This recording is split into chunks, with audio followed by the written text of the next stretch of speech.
avant le fajr, faites ces deux choses et laissez Allah transformer votre vie. Le moment où les cieux s'ouvrent, il est un moment que beaucoup d'âmes négligent. Un instant suspendu entre la nuit et l'aube, où les cieux s'ouvrent, où les anges descendent et où Allah, dans sa majesté, tend la main à ceux qu'il aime. Ce moment, c'est avant le fajr. Et si tu fais ces deux choses simples à ce moment-là, Allah te donnera tout ce que ton cœur désire. Et ton Seigneur dit, « Invoquez-moi, je vous répondrai. » Sourate Ghafir, verset 60. Mais combien d'entre nous dorment alors que le ciel appelle? Combien laissent-ils passer cette occasion d'être comblés? Dans cette vidéo, nous allons plonger dans deux actions puissantes que tu peux faire juste avant Fajr. Deux clés spirituelles que les prophètes, les pieux et les proches d'Allah pratiquaient inlassablement. Et toi, es-tu prêt à changer ton destin? L'istighfar dans le silence de la nuit. Imagine un homme, ce n'est pas un homme extraordinaire. Il n'a pas de statut social, pas de richesse, plus de stabilité, plus de maison, et son corps, affaibli par la maladie, ne suit plus. Il a tout perdu, sauf une chose, sa capacité à dire « Astaghfirullah ». Une nuit, le cœur en ruine, il se lève, lentement, douloureusement. Le monde dort, mais son âme est en guerre. Il ne sait plus quoi faire. Alors, il tombe à genoux, pas pour demander, pas pour se plaindre, mais pour s'excuser. Dans l'obscurité totale, sa voix tremble. Astaghfirullah, astaghfirullah, astaghfirullah. Il ne récite pas pour impressionner, il ne parle pas pour se consoler. Il se vide, il se livre, il s'ouvre.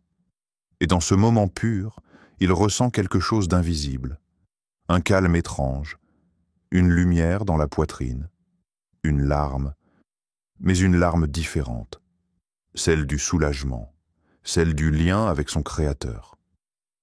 Il ne savait pas que ce simple mot, Astaghfirullah, était la clé qu'il cherchait depuis des mois.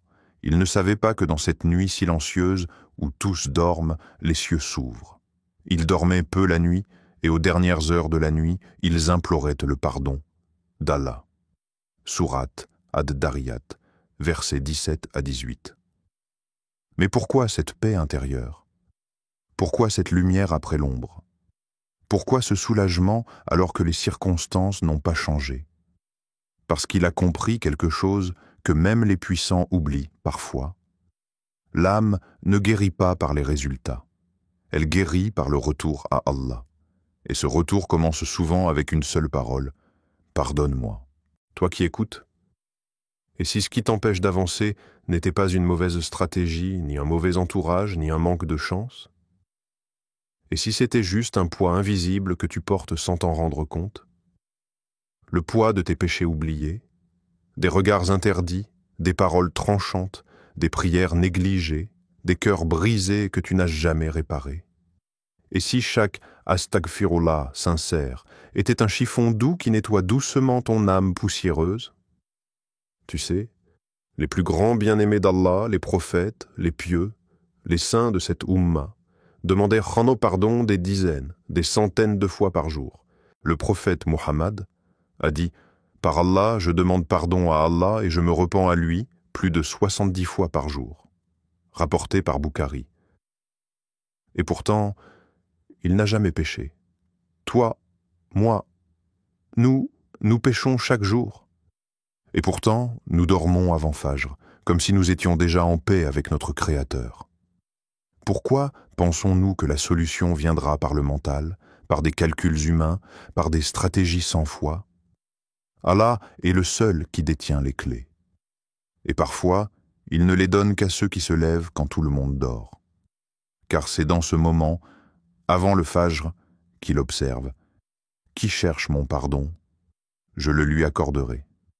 L'istighfar n'est pas une simple phrase, c'est une porte, un acte de courage, une reconnaissance de ta petitesse et une invitation à la miséricorde. Celui qui dit « Astaghfirullah » sincèrement est comme un naufragé qui voit enfin une île au loin et qui nage, épuisé, mais avec espoir. Et Allah, dans sa générosité, ne laisse jamais ce nageur se noyer. Alors, pose-toi cette question. Combien de bénédictions t'attendent, mais ne peuvent pas venir à toi tant que tu n'as pas nettoyé l'entrée de ton cœur? Combien d'invocations bloquées? Combien de larmes séchées trop tôt? Combien de victoires repoussées parce que tu n'as pas dit « Astaghfirullah ». Tu veux que ta vie change? Commence avant Fajr, pas avec de grandes paroles, mais avec un cœur brisé, sincère, et une langue qui dit « Astaghfirullah ». La doua sincère avant Fajr. Il y a une vieille femme. Elle vit seule depuis des années. Ses enfants sont loin, et ceux qu'elle aimait autrefois, soit sont partis, soit ont oublié. Chaque jour, elle porte le masque du silence. Elle sourit, elle remercie. Mais quand la nuit tombe, elle sent le vide. Un vide qui serre la poitrine. Un vide que ni les appels, ni les distractions, ni même les prières mécaniques ne peuvent combler. Mais cette nuit-là, quelque chose en elle se réveille. Elle se lève avant Fajr, enveloppée dans une couverture, les yeux rouges, le cœur lourd. Elle ne cherche pas un miracle. Elle ne cherche même pas à comprendre pourquoi elle souffre. Elle cherche Allah. Et dans l'obscurité, elle s'agenouille. Elle lève ses mains avec une lenteur empreinte de fatigue, mais aussi de foi. Puis elle murmure « Ya Rab, je n'ai personne, sauf toi ». Pas de phrases compliquées, pas de versets récités, pas de doua trouvés sur Internet, seulement son cœur, mis à nu. Et Allah a entendu. Pas parce qu'elle a pleuré, pas parce qu'elle a souffert, mais parce qu'elle a été vraie. Qui répond à l'appel de l'affligé quand il l'invoque et qui dissipe le mal? Sourate An-Naml, verset 62. Tu vois, la doua avant Fajr n'est pas une récitation poétique. Ce n'est pas un discours. Ce n'est pas une formalité. C'est une confession d'âme. Tu n'as pas besoin d'être éloquent. Tu n'as pas besoin d'avoir les bons mots. Tu as seulement besoin d'un cœur sincère et d'un moment de silence avant que le monde ne se réveille. Alors, toi qui m'écoutes, dis-moi, quand as-tu parlé à Allah? Vraiment parlé? Pas en répétant des mots appris, pas en te précipitant à la fin de la prière, mais parler comme à un ami qui ne te juge pas, un ami qui sait ce que tu ressens, même quand toi tu ne sais pas mettre des mots dessus.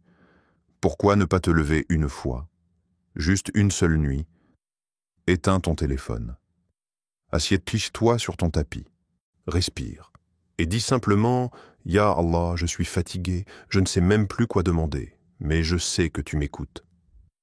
Parfois, le simple fait de lever les mains est déjà une forme de guérison. Parfois, le simple fait de reconnaître ta faiblesse devant Allah est ce qui provoque sa force dans ta vie. Le prophète a dit « Rien n'est plus noble auprès d'Allah que l'invocation », rapportée par At-Tirmidhi. Pourquoi? Parce que l'invocation, la vraie, celle que tu fais avant Fajr, est un acte de soumission. Tu ne dis pas seulement « Ya Allah, donne-moi ». Tu dis aussi « Ya Allah, je n'ai aucun autre refuge que toi ». Toi qui écoutes, tu as sûrement des douleurs, des peurs, des attentes, des blessures que tu caches aux autres. Mais pourquoi continuer à porter ça seul, alors qu'il y a une oreille divine qui écoute, un cœur céleste qui répond, un Seigneur qui ne dort jamais et n'oublie personne? Et si cette chose que tu veux, ce rêve que tu caches, ce soulagement que tu cherches, n'attendait qu'un « Ya Allah » sincère avant le lever du soleil? Et si ton destin était juste là, à une seule invocation sincère, au bord de tes larmes? Demande-toi, et si tout ce que tu as enduré, toutes ces années d'attente, de silence, de solitude, avaient pour but de t'amener à ce moment précis entre toi et Allah? Un moment où tu ne joues plus, tu ne te caches plus, tu ne demandes plus avec peur ou honte. Tu demandes avec amour, avec douleur, avec espoir, parce qu'au final, celui qui demande sincèrement à Allah avant Fajr ne repart jamais les mains vides. Pourquoi ces deux choses avant Fajr? Tu te poses sûrement cette question. Pourquoi avant Fajr? Pourquoi pas à midi? Pourquoi pas en plein après-midi ou en soirée? Pourquoi cet instant où la nuit touche à sa fin, où tout le monde dort, où même les oiseaux sont encore silencieux? Pourquoi ce moment précis où les ténèbres s'effacent lentement et que la lumière du jour n'est pas encore née? Parce que c'est le moment le plus intime entre toi et Allah. Un moment où le monde t'oublie, mais Allah ne t'oublie pas. Le prophète Mohammed nous a rapporté: chaque nuit, Allah descend au ciel le plus bas, lorsqu'il ne reste que le dernier tiers de la nuit, et il dit: qui m'invoque pour que je lui réponde? Qui me demande pour que je lui donne? Qui implore mon pardon pour que je lui pardonne? Hadith authentique, Bukhari et Muslim. Imagine cela un instant. Allah, le Seigneur des mondes, descend jusqu'au ciel le plus proche de toi, pas pour juger, pas pour condamner, mais pour écouter, pour accueillir, pour donner. C'est le moment où le voile entre ton cœur et son amour est le plus fin.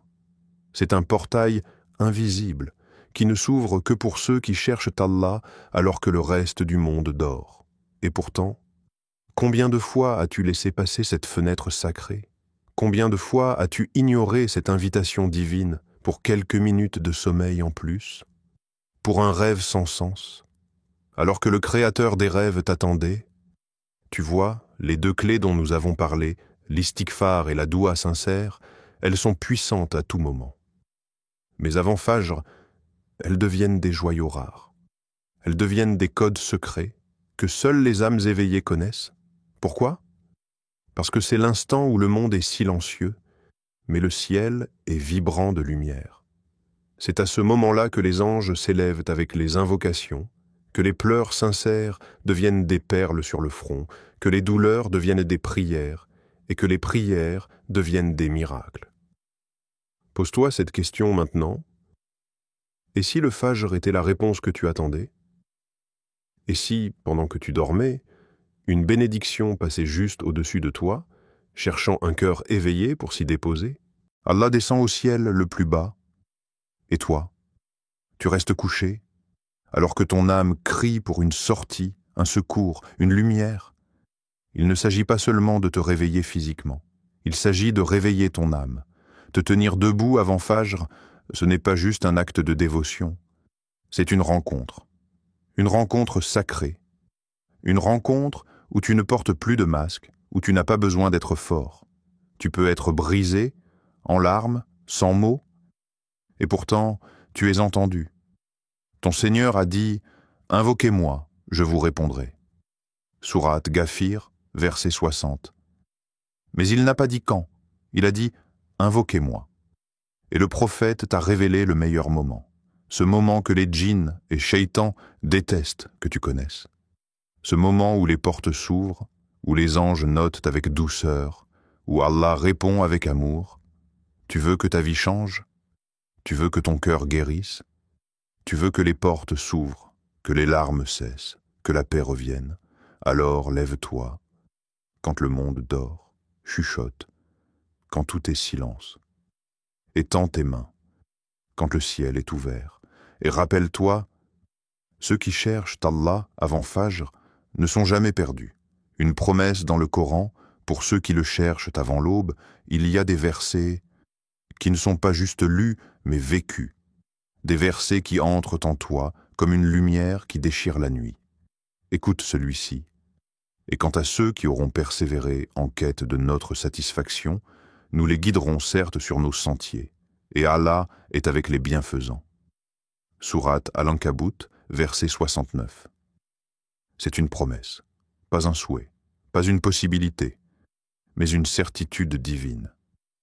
Nous les guiderons, pas peut-être, pas si, mais nous les guiderons, qui? Ceux qui persévèrent, ceux qui cherchent Allah, même fatigués, même brisés, même à genoux au bord du lit avant que l'appel au Fajr ne retentisse. Tu crois que c'est un hasard si tu écoutes cela maintenant? Et si c'était ta réponse? Et si ta douleur n'était pas une punition, mais un appel du ciel?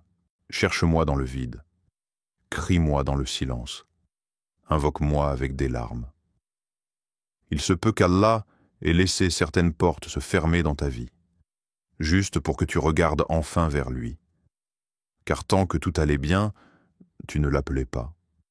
Mais quand tout est tombé, tu as levé les yeux, et il t'a vu, et il t'a entendu. Tu vois, la nuit avant le Fajr, ce n'est pas seulement un moment, c'est un retour, un rendez-vous, une renaissance. C'est le moment où la terre dort, mais le ciel est éveillé. Parfois, Allah ne change pas les choses immédiatement, parce qu'il veut changer ton cœur avant. Il veut que tu comprennes que ce n'est pas ta stratégie, ni ton intelligence, ni les gens autour de toi, mais lui seul.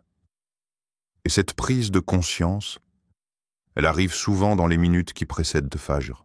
Tu t'es déjà demandé pourquoi ton cœur bat si fort dans ces instants-là? Pourquoi tu ressens ce vide, cette pesanteur, cette envie de pleurer sans raison? Ce n'est pas une faiblesse, c'est ton âme qui se souvient d'Allah. C'est comme si, dans le silence de la nuit, ton cœur murmurait « Je veux rentrer chez moi, et mon vrai chez moi, c'est Allah. » Et Allah est avec les bienfaisants, ceux qui font du bien, même quand le monde les traite mal, ceux qui pardonnent alors qu'ils auraient là pu se venger, ceux qui se lèvent avant l'aube, non pas pour être vus, mais pour être entendus par celui qui ne dort jamais. Ce verset est un chemin tracé dans le noir, une carte pour les âmes perdues, un phare pour ceux qui cherchent un rivage. Et tu sais ce qui est beau, c'est que ta sincérité suffit. Tu n'as pas besoin de tout comprendre, tu n'as pas besoin d'être parfait. Il suffit que tu cherches. Allah ne demande pas la perfection, il demande que tu viennes vers lui, encore, et encore, et encore. Alors maintenant, pose-toi cette question, et ne te précipite pas pour répondre « Et si cette douleur était le moyen par lequel Allah t'a tiré vers le Fajr? Et si cette solitude était la clé que tu devais porter au seuil de l'aube pour ouvrir les portes d'une vie nouvelle? Lève-toi, pas pour la forme, pas pour les autres, mais parce que tu veux qu'Allah soit avec toi. Et il t'a promis, il est avec les bienfaisants. Et toi, que feras-tu demain avant Fajr? Avant de terminer, pose-toi une question sincère. Demain avant Fajr, vais-je dormir ou vais-je changer ma destinée? Deux choses, si simples, mais si puissantes. Demande pardon avec le cœur. Invoque avec une sincérité pure. Fais-les avant le Fajr et observe Allah transformer ta vie. Et maintenant, ferme les yeux un instant et dis en ton cœur « Ya Allah, je reviens à toi ». Dis-a de fin « Ya Allah ». Accorde à celui qui regarde cette vidéo la force de se lever avant l'aube. Donne-lui la douceur du pardon et la clarté de ton amour. Réponds à ses invocations, même les plus secrètes, et fais de lui une lumière dans la nuit de cette dunya. Amin.